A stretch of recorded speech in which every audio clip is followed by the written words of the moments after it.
Sometimes a movie needs to be in the oven a little bit longer. Kind of like when a video game, it comes out and there's so many glitches and you got to figure out what to do to patch it up. This movie needed a lot of patches.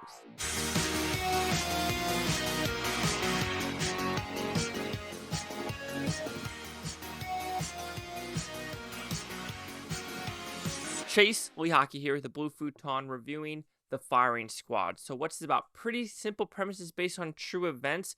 I think this takes place in 2013, 2015 about a prison in Indonesia. And if you get caught there for any offense like murder, for drug offenses, is automatic death penalty, and that's by firing squad. And we're following a Brit, an American, who is in jail, and they're about to be on the firing squad.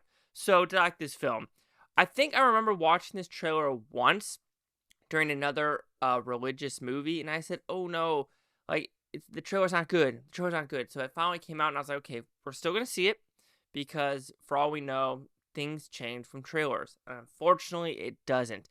There is not a lot good going on with this film.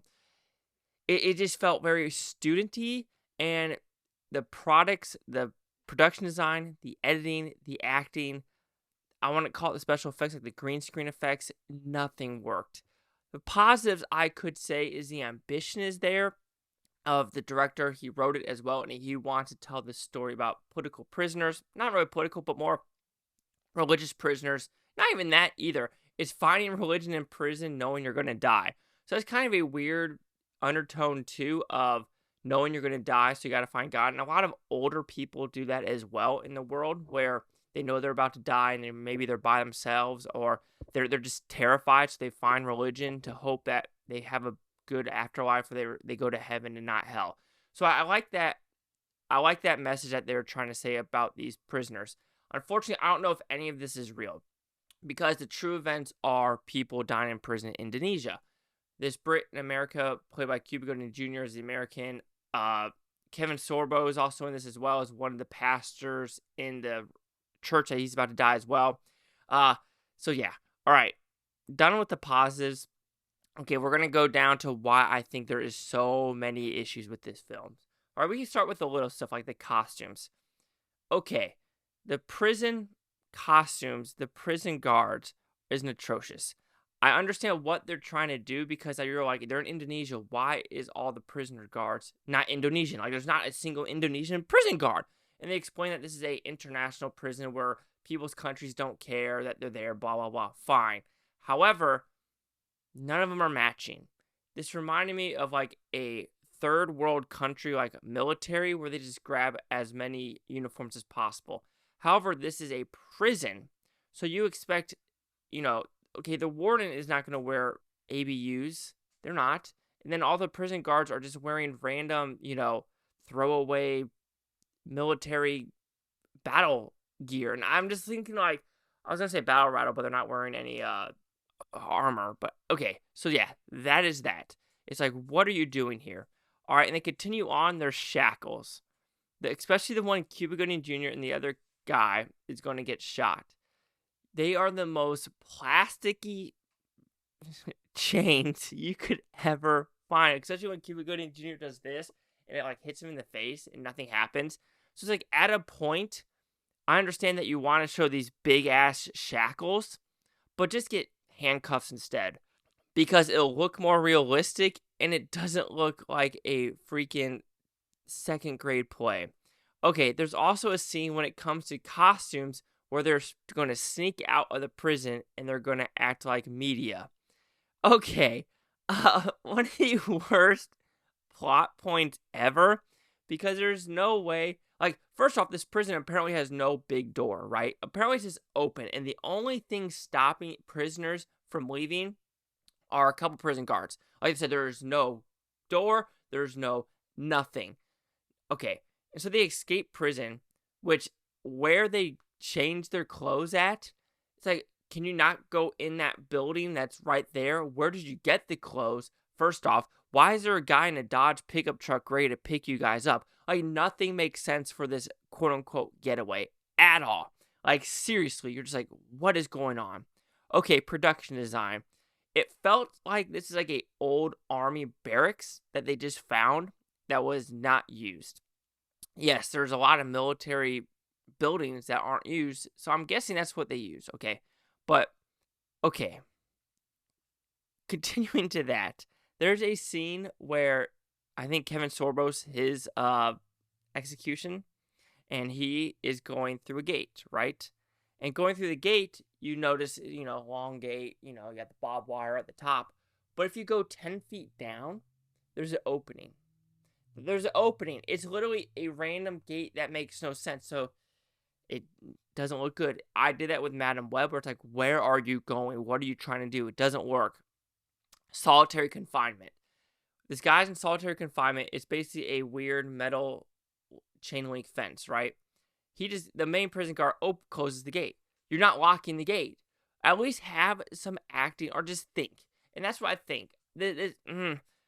Show some. Okay, this is where attention to detail, right? There's got to be someone on set who saw this and be like, wait a minute. You just closed the gate without locking it. Even when you look at the gate itself, there is nothing to latch onto. There's got to be someone to go to Lowe's or Home Depot to spend that $5 on a lock or something. Because now I know he's in solitary confinement. All he has to do is open it. Like, that's all he has to do. This is the worst prison ever. This is something that, I would bob and weave out of this goddamn prison. Okay, guns. Firing wall. The whole point is, there's a line in the movie that says, there's no holes in the firing wall. That makes no fucking sense. Okay, so if there are, here's why it makes no sense. The prison guards, right? There's about 10 of them, and they're not in a straight line. They're more like a curve, right? And there's 2 people right here, right? So, and they all have different guns. Some have AR, some have bolt action rifles, some have like a shotgun. Okay, so you do that, right? And if you're shooting at these people, right? They're standing at the wall, which there's no blood on the wall, so that's another weird part. And you're saying that there's no bullets that have ever hit the wall because these prison guards are so goddamn good at shooting the guns. First off, then have them hold the guns correctly. B, even if you understand if they're straight on, maybe, but you're doing this. And so now there is going to be, boom, boom, boom, boom. And with that, there are going to be misses. There's going to be holes in the wall. And so you're telling me no bullets go through the people? And they all are so powerful that it just goes through them and doesn't stop. It stays in the body. Okay. So just things like that, which make no freaking sense. You got to at least have some effort of thinking of where this is going. So yeah, like I said, production design, not good. Costumes, not good. The score, not good. The song, they used the same song 3 or 4 times, so it got pretty old. Or it's like, Jesus says, blah, blah, blah, blah. Can you say this is too preachy? I'm not going to say it's too preachy, but at a point, you got to, have better actors to prove a point. Because then at the very end, everyone, turns to Jesus. Every prisoner, every prison guard, the warden turns to Jesus because there's this one guy who basically was a dick, or he's a drug runner. He is now in charge of the chapel, and he dies. And then the whole time the warden hates him. But then when he's about to be on death row, the warden shakes his hands and be like, we have some good talks. And there's nothing in this movie that changes his attitude from being, hating this prisoner to automatically being like, we had good talks. There's nothing. There's no, aha moment. There is nothing, because the whole point of this prison warden that doesn't like God is due to the fact his wife died of cancer.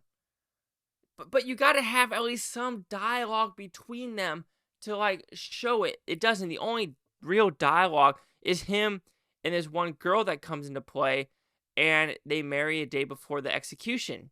It's like, what are you doing? Okay, I understand, but okay, I guess the marriage is now null and void because there's no paperwork in the first place. If you even get this random prisoner to do the marriage, to do the ceremony, it still doesn't mean it's official. So just things like that happen. You're just like, oh my God.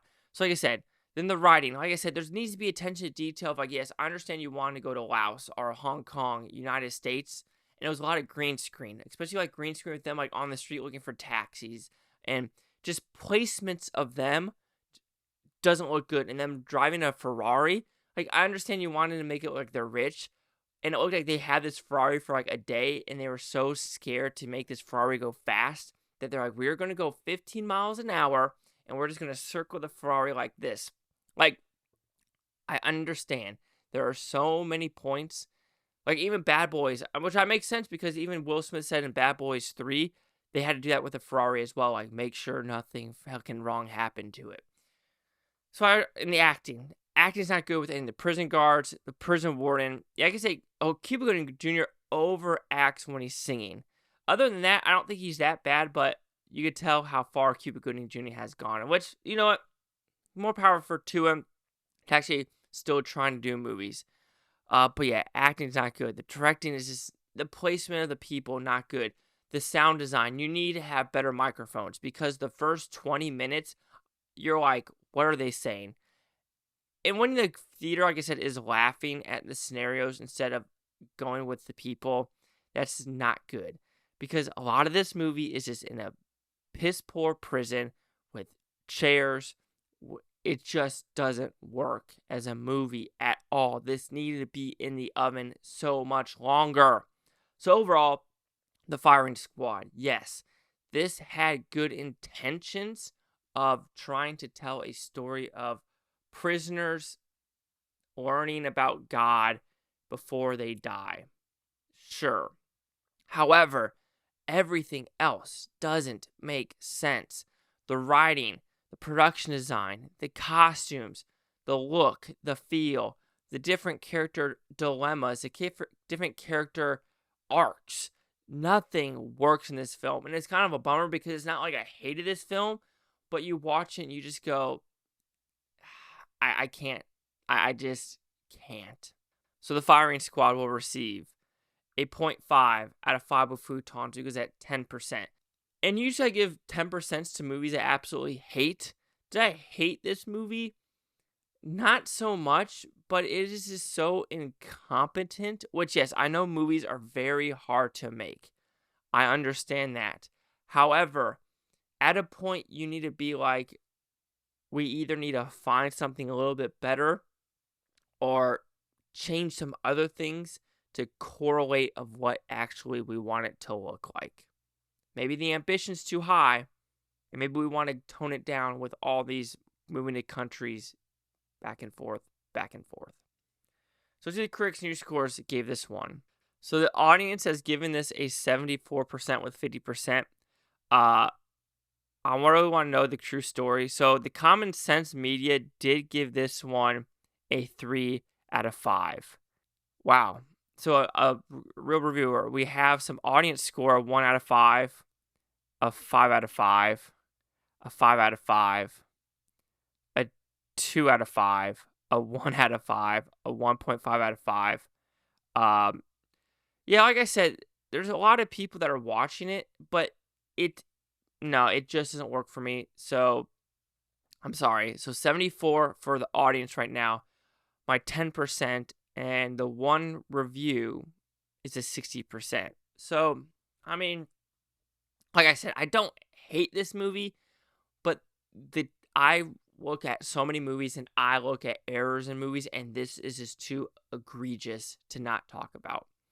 Chey here with the Blue Futon. Like, comment, subscribe. I'm things Bluetonian. You Blue Futonians, thanks for watching. Have a great day. Watch us take tomorrow, week from month, or a year from every single freaking one of you. And yeah, just doesn't work.